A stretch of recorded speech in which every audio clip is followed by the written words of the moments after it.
जैसे मैं आपको बताने जा रहा था कि इन है प्रीपोजिशन है जो आ जाता है एग्जाम में, जैसे इन 2010 की बात कर दी, 15 की, 18 की कर दी मान लीजिए। तो मैं एग्जाम्पल आपको बता रहा हूँ, जैसे ही स्टार्ट की बात ले लेता हूँ मैं, मान लीजिए ही स्टार्ट हिज बिजनेस इन 2010 ले लिया मान लीजिए मैंने, या इसी एग्जाम्पल को मैं आगे ले रहा हूँ, जैसे ही स्टार्ट हिज बिजनेस और यहाँ मैंने लिख दिया इन 2030, या मान लीजिए तो 2050 ले लिया मान लीजिए।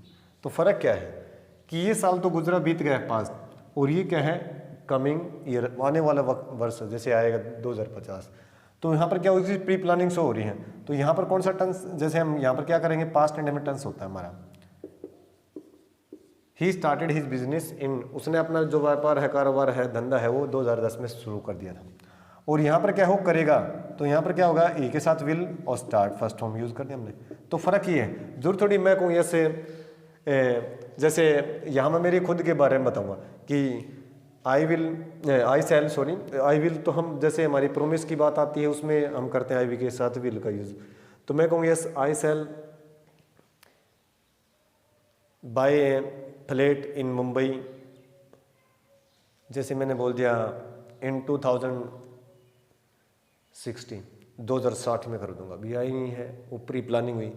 तो वहाँ पर हमें पता चल गया, लेकिन क्या मैंने जैसे लिखा आई पास BA MA जो भी है मैंने लिख दिया, मैंने आई पास BA इन 2007, तो 2007 में हुई ना, तो वहाँ पर बात होगी पास्ट इंडेफिनिट टेंस। तो ये कंफ्यूज कर देते हैं अक्सर, इन आता है प्रीपोजिशन और कोई ईयर आता है, तो जरा इनके बारे में बी अलर्ट। आपको बता दिया है कि बीते हुए साल से पहले प्रीपोजिशन इन आता है तो पास्ट इंडेफिनिट टेंस यूज करेंगे, और जो साल अभी आया नहीं है ईयर नहीं आया तो अगर उससे पहले प्रीपोजिशन इन आता है तो आपको याद रखना है क्या करेंगे कि जैसे जरूर थोड़ी इन आए ओन भी आ जाता है। अभी 15 तारीख जैसी मैं मान लीजिए 20 बोल देता हूँ, ऑन 20th, ठीक है, दिसंबर 2040 लिख दिया मैंने कि 20 दिसंबर 2040 को कोई और हो सकता है वो स्पेसिफिक डे आपके लिए विशेष कोई खास दिन आपने तय किया उस दिन ये किया जाएगा। तो वहाँ पर क्या फ्यूचर की आपकी प्री प्लानिंग शो करेगी वो बात, ठीक है। तो आपको ये समझ में। अगली जो बात आपको बता रहा हूँ जैसे स्ट्रक्चर के तौर पे, जैसे मैं आपका पहली बात लेकर चल रहा हूँ सीधा ही, जैसे आई हैव टू, मान लीजिए मैंने टीच का ले लिया, teach students, I have to teach student, मुझे विद्यार्थियों को पढ़ाना पड़ता है, ठीक है। तो मैं कहूँगा yes I have to take tea, मुझे चाय पीनी पड़ती है। मैं कहूँ यस, या और किसी का एग्जांपल ले सकता हूँ, जैसे मैं कहूँगा ही हैज़ टू पे हिज फीस, उसे अपनी फीस अदा करनी पड़ती है, ठीक है। तो वहाँ पर क्या हो गया, ऐसा करना पड़ता है या करता है, दोनों अर्थ निकलते हैं इसके सेंस, करना पड़ता है करता है। जब अब बात आती है एग्जाम में, जब जैसे हम एग्जाम में जब भरते ना तो यहाँ पर आगे टू बी का फॉर्म आता है, एग्जाम में आपको बता देता हूँ, और यहाँ पर जैसे टू बी का फॉर्म और टू टेक, ठीक है, बाथ डेली। अब डेली शब्द भी आगे अक्सर बच्चे पजल हो जाते हैं, मैं क्या करूँ। आप सोचेंगे प्रेजेंट इंडेफिनिट टेंस में हमारे टाइम एक्सप्रेसिंग एड उसका काम करती है डेली, तो आप सोचेंगे टू बी का फॉर्म है, टू बी का फॉर्म हम कैसे करेंगे। आपको पता टू बी का फॉर्म यहाँ पर कौन सा आ जाएगा, वो आएगा, क्योंकि मुझे हर रोज स्नान करना पड़ता है। आया समझ में बात आपको। तो ये चीज़ें ध्यान देने वाली हैं आपको, अक्सर ये जो एग्जाम में आपके आती हैं, ठीक है। तो ये चीज़ें आप जरूर याद रखें, क्लियर। तो यहाँ पर अगली बात देखिए जो आपको मैं बताने जा रहा हूँ, जैसे इसमें जरा इनको रफ कर रहा हूँ मैं एक बार बेटा पहले।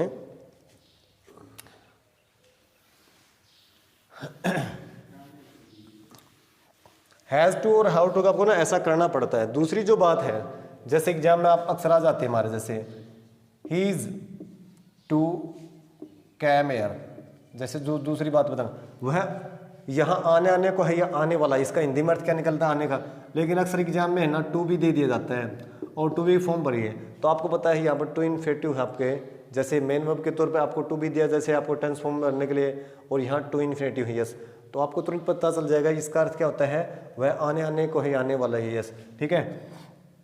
अब जैसे मैं यहाँ लिख रहा हूँ I am to slap you, इसका मतलब मैं आपको थप्पड़ जड़ने को है, जड़ने वाला ही हूँ, इसका अर्थ निकलता है आपका I am to slap you, ठीक है। ये आपके जैसे अक्सर एग्जाम आते हैं, टू बी का फॉर्म आता है एग्जाम में, मोस्टली बच्चे है ना गलत करते हैं, तो याद रखने वाली है। जैसे इजमा वाजवर हैं जैसे हम यूज़ करते हैं ना, तो आपको ध्यान रखना कि जैसे अब यहाँ कहेंगे आप वाजवर कैसे यूज़ करें हम, जैसे बात आ गई, तो ये मैं आपके फ्यूचर की बात कर रहा हूँ, फ्यूचर इंडेफिनिट टेंस में, लेकिन वो भी आपको मैं बताऊंगा। जैसे कि वाज कब करूँ, जैसे I was to sleep him, ठीक है, जैसे ऑन दैट डे, या हो सकता है ऑन दैट कौन सा तारीख थी वो, जैसे भी 3 days एगो, अब अबाउट दिस मैटर या अबाउट दैट मैटर, उस बात को लेकर मैं उसको थप्पड़ जड़ने को था, तो वो अर्थ निकल गया ना आपको। तो आपको जो इस तरह की जो बातें हैं ना वो आपको पता होना चाहिए। देखिए भूतकाल की बात की हो तो मैं वाज और टू इन्फिनिटिव यूज़ कर किया जाता है, लेकिन ऐसा हमारे पास ऐसा कुछ भी नहीं है। इसमें आपको पता चल गया कि आई के साथ हम यहाँ पर एम यूज़ करेंगे टू बी के फॉर्म में, आपको पता चला आपको। तो फ्यूचर में ये जो बात आते हैं अंश, जो हमारा जो अर्थ नहीं यहाँ पर जो संस के तौर पर चलेंगे, तो फ्यूचर का लिखा है कि मैं थप्पड़ जड़ने को थप्पड़ लगाने को थप्पड़ लगाने वाला हूँ, इसका अर्थ निकलता है या लगाने को हूँ या लगाने वाला हूँ या लगाने को, अर्थ हिंदी में ये निकलता है। याद रखने वाली बात है, लाइन में याद रखना, he is to came here, वहाँ आने आने को है, ठीक है। इसी प्रकार मैं को the light is to go, ठीक है ना, बिजली जाने जाने को है, तो बहुत सारे अर्थ हैं, ठीक है ना। अब हम एग्जाम्पल बना सकते हैं, जैसे इसी प्रकार बात आगे, जैसे मैं आपको अगली बात बता रहा हूँ, he is about to die. अब यहाँ अबाउट भी आता है जैसे एग्जाम में, अबाउट और वहाँ पर उसके बाद आ गया टू इन्फिनिटिव, ठीक है। तो इसका मतलब क्या हो गया, वह मरने को है, मरने वाला ही है, ठीक है, आया ना समझ में, वह मरने को है या मरने वाला ही है।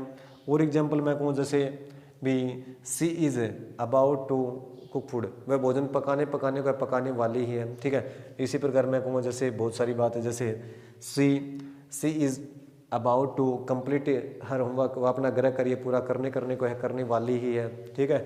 इसी प्रकार मैं यहाँ पर लिखूँगा my father is about to came, ठीक है, बी कैम हेयर, यहाँ मेरे पिताजी आने को है, आने वाला ही है। बहुत सारे एग्जाम्पल है फॉर टीचिंग, सिखाने के लिए। तो आपको याद रखनी है बस कंठस्थ अबाउट और टू इन्फिनिटिव है, तो आपको पता है मेन वर्ब के तौर पे इज मार का यूज़ करेंगे, वाज वर्ब का नहीं। वाज वर्ब का कब होगा, टू बी के फॉर्म में। आपको मैंने बताया था कि कोई तीन दिन पहले की बात आ गई या कोई यस्टरडे की बात कर रखी हो हमारे इस सेंटेंस में, और यहाँ पर मैं बताया अबाउट के बाद टू इन्फिनिटिव आ गया और उससे पहले टू बी का फॉर्म आ रहा है, तो आपको पता चलेगा भाई टू बी का फॉर्म तो हम वाज भरेंगे यहाँ पर अकॉर्डिंग टू सब्जेक्ट के, दिमाग में बैठी बात। तो ये चीज़ें आपको याद रखने वाली बात है। रही बात जैसे फ्यूचर के बारे में, जैसे बात आती है कौन सी, कि जैसे मैं यहाँ लिख रहा हूँ ही इज़ गोइंग आ गया, ही इज़ गोइंग टू, जैसे मैंने लिख दिया डाई, या और मान लीजिए एग्जाम्पल ले सकता हूँ, he is going to die, he is going to pick up the things, वो चीज़ों को क्या उठाने वाला या उठाएगा, यहाँ पर वो चीज़ें बहुत सारे अर्थ निकलती हैं। यहाँ पर टू इन्फिनिटिव है बट गो क्रिया है, तो याद रखना कि एग्जाम में अक्सर ये आ जाते हैं, अगर गो क्रिया आती है भरने के लिए, उसके बाद टू इन्फिनिटिव, तो आगे हमें पता है कि सेंस तो फ्यूचर का निकलेगा लेकिन प्रेजेंट कंटीन्यूअस यूज होते हैं। ये जो कुछ सेंटेंस आपको मैंने बताया अक्सर जो एग्जाम में आ जाते हैं, चाहे वो कंपटीशन एग्जाम की बात हो या चाहे आपके कंप्यूटर एग्जाम की बात हो, ठीक है उसमें। तो अगली जो बात आपके फ्यूचर कंटिन्यूस से रिलेटेड जो आपको बताने जा रहा हूँ, जरा उसको ध्यान से देखिए। Future continuous tense, future continuous tense, तो इसमें आपकी जो सहायक क्रिया है ना वो आपको याद रखनी पड़ेगी। क्या होगा, shall be shall will plus be plus में क्या है V1 के साथ ING, ठीक है। V1 के साथ क्या करते हैं, ING का यूज़ करते हैं। तो आपको पता चल गया, अभी बताया था IV के साथ हम क्या यूज़ करते हैं, सेल, बाकी सभी के साथ विल। बी का यूज़ करते हैं वर्ब के फर्स्ट होंगे साथ ING का। बट आपको याद रखने वाली बात इसमें कौन सी जो अक्सर एग्जाम में आती है कि कल मैं इस वक्त क्या कर रहा हूँगा, तो बस इस तरह की जो है आपको एडवर्ब के तौर पे याद रखनी है। जैसे एग्जांपल के तौर पे बता रहा हूँ, at this time tomorrow,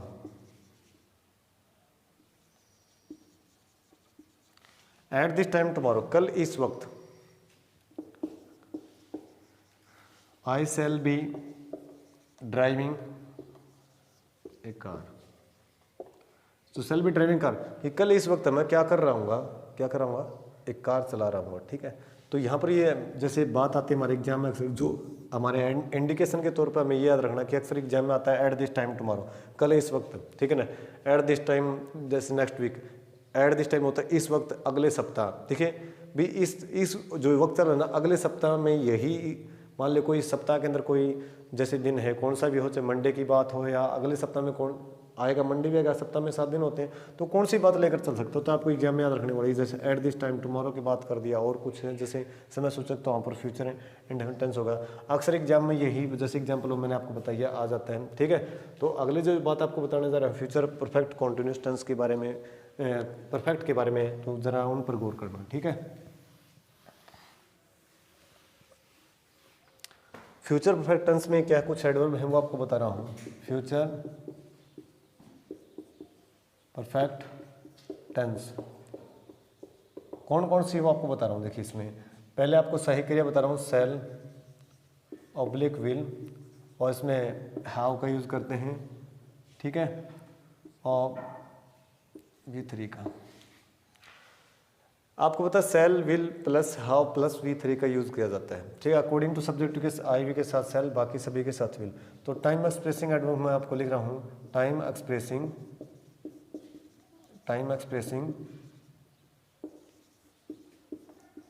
adverbs, समय सूचक क्रिया विशेषण, समय सूचक क्रिया विशेषण। समय सूचक क्रिया विशेषण कौन कौन से आपको बताने जा रहा हूँ। देखिए अगर जैसे डेज ऑफ द वीक की बात कर दी, सप्ताह के दिनों की, देखिए डेज ऑफ वीक का मन जैसे है ना, हमारे सप्ताह के दिनों के नाम की बात आ गई, मंथ्स ऑफ द ईयर की बात आ गई, कौन कौन से, जैसे मैंने लिख दिया अगर बाई आता है, बाई जनवरी, ठीक, और बाई मान लीजिए मैं लास्ट मंथ लिख रहा हूं दिसंबर, बाय दिसंबर, कहने का मतलब इसका मतलब होता है जनवरी तक, ठीक है, और बाय दिसंबर तक। आपको पता है 12 मंथ्स है, और उनसे पहले अगर बाई आ जाता है, इन महीनों के नाम से पहले बाई आए या बिफोर आए, आपको बता रहा हूं बिफोर, जैसे मैंने लिख दिया। और अक्सर जो फ्यूचर में से अगर पूछा जाता है, फ्यूचर टेंस में से, फ्यूचर के 4 पार्ट हैं, तो मोस्टली जो एग्जाम में पूछे जाते हैं वो फ्यूचर परफेक्ट से ज़्यादा रिलेटेड पूछा जाता है। फ्यूचर कॉन्टिन्यूस के बारे में पूछा जाता तो मेंशन कर चुका हूँ, ठीक है। तो यहाँ बिफोर और आफ्टर जैसे है ना, में बाई वाला ध्यान रखना है। तो यहाँ पर क्या आ जाएगा, जैसे बिफोर दिसंबर महीने से पहले कोई काम नहीं, समय की बाउंडेशन बता दी जाती है, ठीक है। एग्जाम्पल के तौर पर एक्सप्रेस करूँगा, बट मैं आपको पहले लिख के बता रहा हूँ ये। इसी प्रकार जैसे आता है, जैसे बाई, जैसे डेज ऑफ द वीक की बात कर दी, सप्ताह के दिनों की बात कर दी, तो जैसे बाई मान लीजिए मैं यहाँ संडे से ले रहा हूँ, ठीक है। अब हमारे क्या है, बाई संडे तक, और यहाँ पर मैं लेकर चलूँगा, देखिए जैसे बाई सैटरडे, शनिवार तक।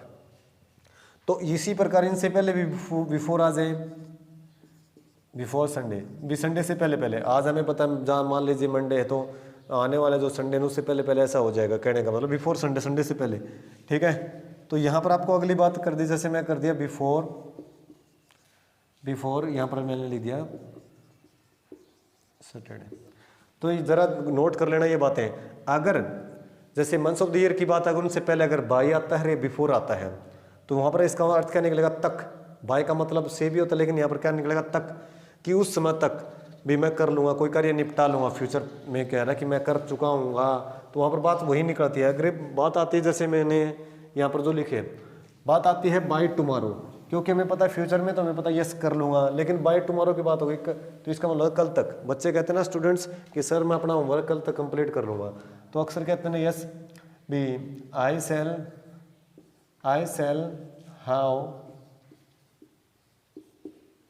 शैल have completed my homework by tomorrow. तो यहाँ पर बात आ गई, जैसे स्टूडेंट्स क्या करते हैं, एग्जाम में देखते हैं ओनली टुमारो, लेकिन बाय को फॉरगेट कर जाते हैं। वो सोचते हैं कि बाय तो वैसे ही है, दिया होगा, टुमारो आता तो वो क्या लिखते हैं, फ्यूचर इंडेफिनिट टेंस यूज कर देते हैं, हमारा गलत हो जाता है। लेकिन ये नहीं देखते कि बाय टुमारो है यहाँ पर। तो वही बात ना, एक छोटी सी देखिए, you have ignored only a single जो है आपका वर्ड, उसको क्या है, बाई है, उसको इग्नोर्ड कर दिया, आपने एक अनदेखा कर दिया। तो कहने का मतलब आपने टुमारो देखा, बट ये देखना है टुमारो से पहले अगर बाई है, तो इसका मतलब भी कल तक, और कल तक को क्या कर लेगा, वो निपटा लेगा, कोई ना कोई कार्य है उसका। आई shall have completed my work, ठीक है। आई शैल हाउ कहते हैं भी डिग्ड, जैसे आई सेल हाउ, जैसे डग की बात कर दी मैंने भी, डिग कहते हैं डग, जो थर्ड फॉर्म होती है आपकी खोदना, तो वहाँ पर क्या मैंने थर्ड फॉर्म यूज़ कर दी भी, डिच की बात कर दी एक खाई। आई हाउ, जैसे I shall have dug a ditch, ठीक है ना, और मैंने लिख दिया बाई सैटरडे, शनिवार से पहले पहले मैं यहाँ खाई खोद चुका हूँ। कोई चीज़ मान ली, बहुत सारे एग्जाम्पल हैं, फसल निकाल चुका हूँ, there are so many example, ठीक है। तो ये चीज़ याद रखने वाली है बस एग्जाम्पल के लिए आपको, कि ये लास्ट में क्या जाए, बाय टुमारो की बात आ गई, बाय दिसंबर, ठीक है। जैसे मैंने लिख दिया she will have gone there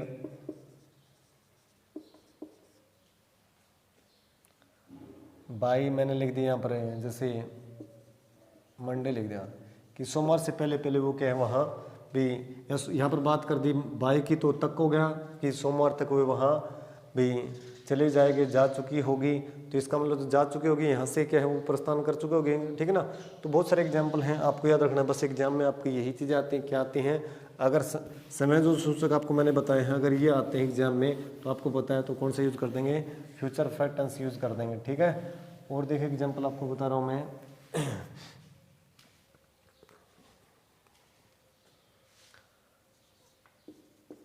I shall have bought books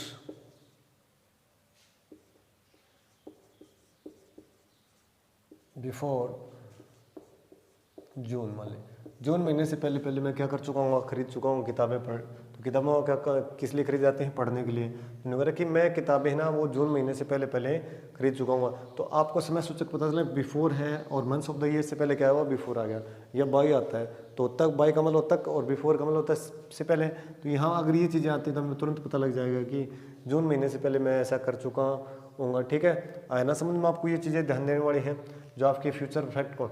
लेकिन कई बार क्या होता है इसमें, जैसे बात आती है बिफोर के आगे, आपको मैं बता रहा हूँ कैसे, कि एक साथ दो कहते हैं वाक्यों का समावेश होता है एक सेंटेंस में। जैसे मैं कहूँ यहाँ पर द क्रॉप की बात ले लेता हूँ, मान लीजिए the crop will have dried की बात कर दी मैंने, dried up before it rains,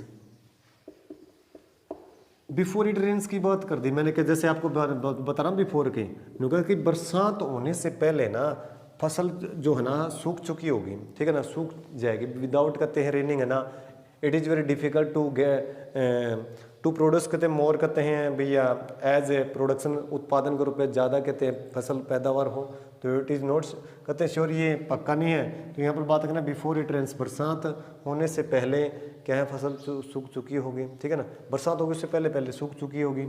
तो अगर मैं कहूँ यहाँ पर देखिए स्टूडेंट्स विल हाउ कंप्लीटेड, ठीक है, या स्टूडेंट विल हाउ, जैसे यहाँ पर मैंने लिख दिया चीटेड की बात कर दी, ठीक है, इन एग्जाम बिफोर, मैं कहूँगा द सुपरवाइजर कैम्प्स हियर, कि सुपरवाइजर यहाँ आने से पहले है ना बच्चे ऐसा कर चुके होंगे, ठीक है। इसी प्रकार मैं कहूँगा देखिए माई मदर कहते हैं, my mother will have prepare T for me before I, जैसे मैं कहूँ भी कैम एट होम, मेरे घर आने से पहले, ठीक है, तो मेरे घर आने से पहले क्या है माँ चाय तैयार कर चुकी होगी, ठीक है। बहुत सारे एग्जाम्पल है फॉर टीचिंग। तो आपको बिफोर की बात एक साथ दो वाक्यों को समझ, तो जो आपको याद रखना है, जो काम है ना पहले होता है उसको फ्यूचर परफेक्ट में, जो काम बाद में होता है उसको प्रेजेंट इंडेफिनिट में दर्शाया जाता है, जब दो कार्यों का एक साथ समावेश हो। तो ऐसा ही डीपली रूल है आपको, लेकिन एग्जाम में ऐसा नहीं आता, लेकिन आपको मैंने बता दिया।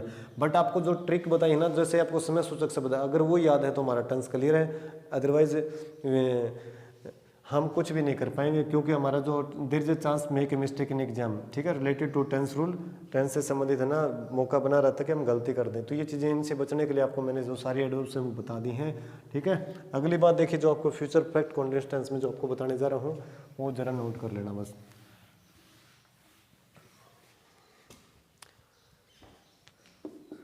फ्यूचर परफेक्ट कॉन्टिन्यूअस टेंस, तो इसमें कौन सी होंगी, देखिए हमें देखने वाली बात है कि हमें पता है yes shall oblique will, plus में क्या करते हैं हाउ, ठीक है, बीन का भी यूज़ करते हैं और प्लस V1 के साथ ING का हम प्रयोग करते हैं, और बार बार आपको बता भी रखा मैंने जैसे।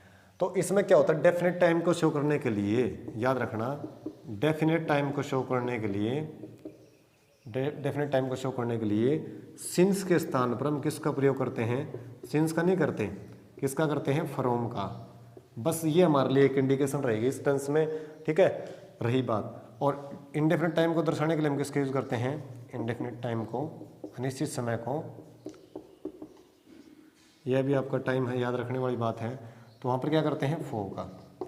और सिंस का प्रयोग नहीं होता फ्यूचर परफेक्ट कॉन्टिन्यूस टेंस में डेफिनेट टाइम को शो करने के लिए, निश्चित समय को दर्शाने के लिए सिंस के स्थान पर फ्रॉम का प्रयोग किया जाता है। कभी लाइफ में याद रख लेना ये बातें, क्योंकि मोस्टली स्टूडेंट्स क्या करते हैं, वो सिंस को देखते हैं लेकिन उनको ये नहीं पता फ्रॉम का मतलब होता है से, फ्रॉम का मतलब क्या होता है से, लेकिन वो सोचते हैं कि सिंपल बात हमारे लिए नहीं, सिंस के स्थान पर डेफिनेट टाइम को शो करने के लिए फ्रॉम का प्रयोग किया जाता है। एग्जाम्पल के तौर पर आपको बता रहा हूँ, जैसे मैं यहाँ लिखूँगा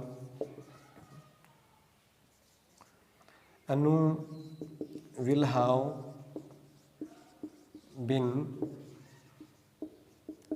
डांसिंग इन द फंक्शन, यहाँ पर मैंने लिख दिया फ्रॉम मॉर्निंग। तो एग्जाम में क्या करते हैं, मोस्टली स्टूडेंट्स गलती करते हैं, यहाँ पर फ्रॉम मॉर्निंग आ गया तो पजल हो जाते हैं, वो सोचते हैं हमने सिंस देखा है, अरे यहाँ पर एग्जाम में आ गया फॉर्म, क्या आ गया, यहाँ पर क्या आ गया एग्जाम में हमारे लिए फॉर्म आ गया, और यहाँ सिंस आता आपने देखा हुआ, लेकिन फ्यूचर परफेक्ट कॉन्टिन्यूस में सिंस के स्थान पर फ्रॉम का प्रयोग किया जाता है। तो आपको पता चला कि अकॉर्डिंग टू सब्जेक्ट के हम हेल्पिंग ऑफ यूज कर देंगे। बट रही बात फॉर की बात आती है, जैसे फॉर आ गया तो यहाँ पर क्या है, जैसे ऐसा एग्जाम्पल इसका रेयरली पूछा जाता है, क्योंकि फॉर के बारे में जब पूछा जाएगा तो present perfect continuous tense related ज़्यादा पूछा जाता है एग्जाम में, लेकिन फॉर आ गया ना तो हमें पता चलेगा। जैसे मैं कहूँगी ऐसे आई विल गो देयर, और मैं वहाँ जाऊँगा, और आई जैसे मैं कहूँगा सेल हैव बीन ए, जैसे कोई भी चीज़ है, I shall have been a watering plant से फॉर 10 मिनट्स, और मैं वहाँ जाऊँगा 10 मिनट से पौधों को पौधा पानी दे रहा हूँगा। तो ये चीज़ें क्या होगी, जैसे प्री प्लानिंग होगी, मैं जाऊँगा और वहाँ जाने के बाद मैं क्या करूँगा, वो चीज़ें उस बारे में हम क्या है फॉर के बारे में एक्सप्रेस करते हैं। बट इसका एग्जाम्पल है ना रेयरली एग्जाम में आता है, बहुत ही कदाचित ही कम आता है। लेकिन जो आपको मैंने इस वीडियो के अंदर जैसे आपकी 5 वीडियो जो बनी है उसमें मैंने सारी चीज़ें रिफ्लेक्ट कर दी हैं, और जितने भी नियम बताए हैं, जितने भी, कहने का मतलब अगर इस टेंस रूल्स के ऊपर आपको होल्ड बनाना है, अपना पकड़ बनानी है, तो आपको समय सूचक शब्दों को नहीं भूलना, उनको आपको फिंगर टिप पर या कंठस्थ कर लेने हैं।